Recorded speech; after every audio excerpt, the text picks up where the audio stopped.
उतरी ही थी, क्योंकि पहले पालकी चलती थी।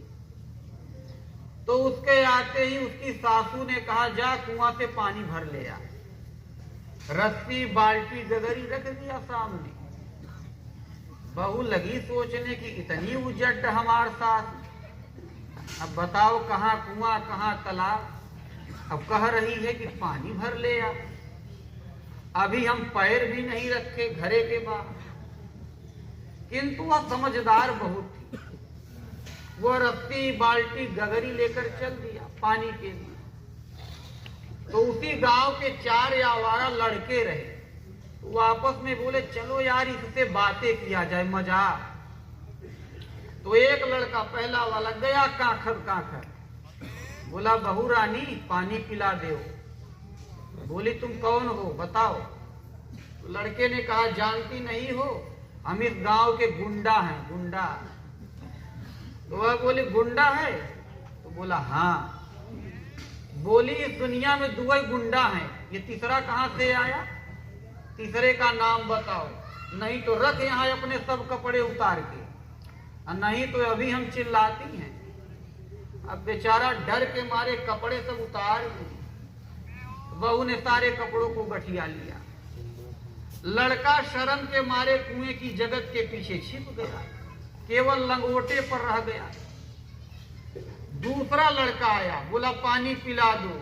बहू ने कहा तुम कौन? तो बोला राही, राह चलन तू। तो बोली राही 2 हैं ये दुनिया में, तीसरा कहां से आया? नाम बता, नहीं तो उतार कपड़ा, नहीं तो अभी हम शोर मचाती हैं। तीसरा आया, बोला पानी पिला दो।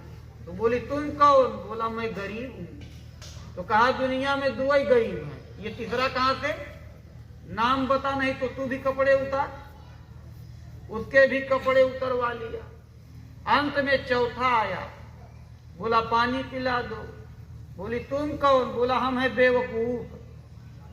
तो बोली दुनिया में 2 ही बेवकूफ हैं, तीसरा कहां से आया ये बता, नहीं तो उतार कपड़े। तो उसने भी डर के मारे अपने कपड़ों को उतार दिया। अब चारों वहीं छिप गए। फिर बहू ने पानी भरा और कपड़ों को गठिया कर लेकर गई घर। सास ने देखा तो दंग रह गई, अरे बाप रे। तुरंत चली गई राजा के यहाँ। पहले राजा रहा करते रहे, तो राजा से शिकायत की अपनी बहू की कि राजा साहब हमार पतोहू चोटिन है, न मालूम किसका कपड़ा चुरा कर ले आई है।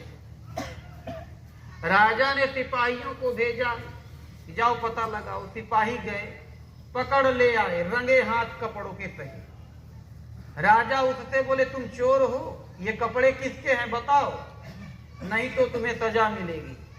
तब वह लड़की बोली कि कुआं पर 4 जने छिपे हैं, पहले उन्हें लेकर आओ। गए सिपाही तो उन्हें भी ले आए। देखे तो एकदम उघार थे। राजा ने उनके कपड़े दिलवाकर पहनवाए। बोले अब बताओ। तो बहू ने संकेत करते हुए कहा कि यही पहले आया था, इसका कपड़ा ये है। और कहा इसने कि हमें पानी पिलाओ। मैंने पूछा तुम कौन हो? तो इसने कहा कि गांव के गुंडा हैं। तो हमने कहा दुनिया में 2 गुंडा हैं, तीसरा कहां से आया? नाम बताओ, नहीं तो कपड़ा रख। अब नहीं बताए, कपड़ा रख दिया। तो इसी प्रकार से 3 और आए क्रम से। बोले हम राही हैं, हम गरीब हैं, हम बेवकूफ हैं। तो इन लोगों से भी हमने कहा कि दुनिया में 2 राही, 2 गरीब, 2 बेवकूफ, और तीसरा कहां से? नहीं जवाब दे पाए तो इनका भी कपड़ा रखवा लिए। तब राजा बोले बिटिया तुम ही बताओ कौन है 2 गुंडा और तीसरा कौन है? तो लड़की बोली राजा साहब तीसरा है ही नहीं है गुंडा, बस 2 ही गुंडा हैं दुनिया में, एक अन्न और दूसरा पानी, यही है 2 गुंडा। ये नहीं मिले किसी को तो सारी गुंडाई खत्म। सारी गुंडाई के आधार शिलायन और पानी है, बस हो गया। राजा चौंक गए, बोले कह रहे ये तो बहुत होशियार है। फिर आगे बोले 2 राही कौन है? तो बोली एक चंद्रमा और दूसरा सूरज, एक रात भर और एक दिन भर चलते रहते हैं, चाहे दिन रात समझ लो। और कौन है राजा?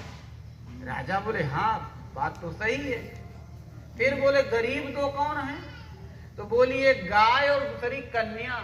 अब गाय को चाहे भले के हाथ बेच दो या कसाई के हाथ चली जाती है, और कन्या होती है चाहे जहां ब्याह दो चली जाती है, चाहे अमीरे के घर चाहे गरीब के घर, कुछ नहीं कहती। और अंत में राजा बोले बिटिया ये बताओ दो बेवकूफ कौन है? तो बोली राजा साहब एक आप और एक हमार सासू माँ, और कोई नहीं। बोली दुइन हमें दिखते हैं बस, एक उजट हमार सासू। अब बताओ हम कहाँ जाने कि कहाँ कुआं है कहाँ तालाब है। अब बोली कि जाकर पानी भर ले। और ऐसे एक आप हैं कि भरी अदालत में हमें बुलवा लिए बिना सोचे समझे। अरे पहले छानबीन तो कर लेना चाहिए था। राजा ने क्षमा मांगा, अब खुश हुए, उसके ऊपर इनाम दिया, पालकी में बैठाकर सम्मान पूर्वक घर भिजवा दिया। तो वास्तव में भजन और भक्ति को आर्ष ग्रंथों में अन्न और जल कहा गया है। अन्नम ब्रह्म व्यजनात् राम भगत जल मम मन मीना। तो शरीर का खुराक है दाल और रोटी खाद्यान्न, जिससे शरीर की पुष्टि होती है, लेकिन आत्मा की खुराक है भजन। इसी को उपनिषदों में कहा गया है कि अन्नम ब्रह्म व्यजनात्, अन्न ही ब्रह्म है। तो भगवान के भजन से आत्मा की तृप्ति होती है, और भक्ति ही जल है। भक्ति का अर्थ होता है भगवान के प्रति समर्पण के साथ एक हो जाना। कहावत भी है कि अब की पासा ना पड़ा तो फिर चौरासी जाए। इसलिए मानव तन पाकर जो भक्ति के साथ भजन नहीं करता, उसकी सारी गुंडई खत्म, आगे चलकर उसे कुछ नहीं मिलेगा। रात और दिन यानी श्वास प्रश्वास का जर, यही है दो राही। श्वास आएगी जाएगी, इसी को प्राण या पान भी कहा गया है। तो भगवान के नाम को ढाल दे श्वास में, चलते उठते बैठते, तो आएगी जाएगी, यही दो राही है।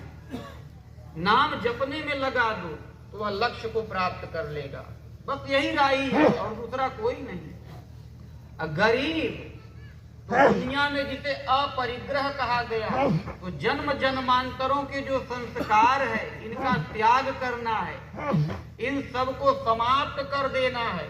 अब उसके पास कुछ भी नहीं, भगवान उसे जिधर ले जाएंगे उधर ही जाएगा, केवल उसके पास समर्पण है। ऐसे साधक को ही गरीब कहा गया है। तो गरीब दुई है, गाय अर्थात गो, जिसकी मन सहित इंद्रियां इष्ट के प्रति समर्पित है वो, और दूसरा कन्या यानी इष्टोन्मुखी लगन की जागृति हो गई है वो, यही है दो गरीब।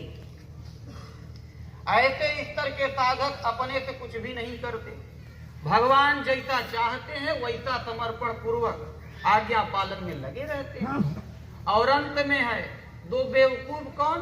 भ्रममयी सांस। तो भ्रममयी श्वास ही सांस है जो माई चिंतन की तरफ ले जाती है, विषयों की तरफ ले जाती है। और दूसरा है संसारी मन, यही है राजा जो संसार की तरफ जाता ही रहता है। तो यही दोनों मिलकर जीव को बेवकूफ बना देते हैं। इसलिए इन्हें संयमित करना है, भगवान का भजन करना है। इस संसार में स्त्री पुरुष सब बराबर हैं, भजन करने का सबको समान अधिकार है। ओम श्री सद्गुरुदेव भगवान की जय।